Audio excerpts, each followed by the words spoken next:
Paixón polo son detrás das portas de 8 estudios. Aos mandos da mesa de mistura Jael Piñeiro, un dos exalumnos da nosa escola. Aquí no seu segundo fogar comeza a singularidade dun traballo especial que eleva a calidade dos sons á súa máxima expresión. Estamos moi orientados a la música, que es, grabación, mezcla, mastering. También tenemos directo. En directo pues separo conciertos en directo, que tanto en salas como en festivales, y luego también directos de, yo puedo ir de sonidista de Pértiga o tal, hacemos postproducción. Diferentes proxectos cos que Jael sinte un especial fervor e que recentemente puxeron unha nota de satisfacción persoal grazas á limpeza de audio forense.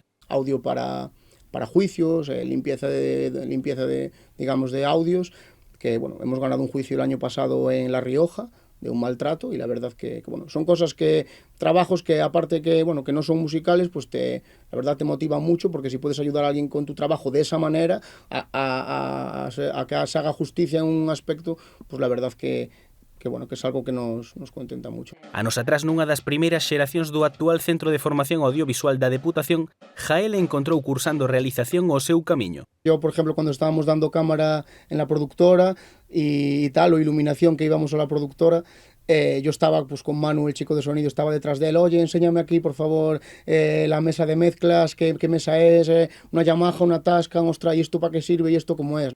Interese polo son que se acrecentou co paso do tempo.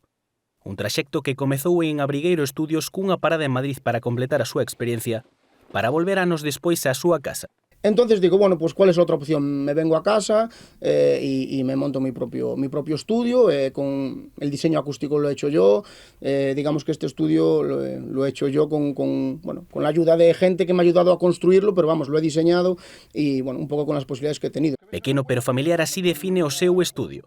Unha maneira de traballar artesá e cercana nun espazo ideal. Es un estudio en el que tú estás como en casa, digamos. O sea, a mí me gusta tratar a la gente de una manera de que para ellos sea una experiencia esto. Dende a prudencia e adaptándose ao ritmo dos tempos actuais, non descarta nun futuro próximo dar un paso máis. Sí que en un futuro un poco lo que me gustaría sería hacer a mayores una sala más grande, que lo que es el espacio lo tengo, simplemente faltaría lo que es hacerlo, una sala más grande donde grabar bandas en directo. Unha viaxe profesional que quere seguir captando a alma das voces e os instrumentos sin perder un ápice da súa paixón nese fogar especial chamado 8 Estudios.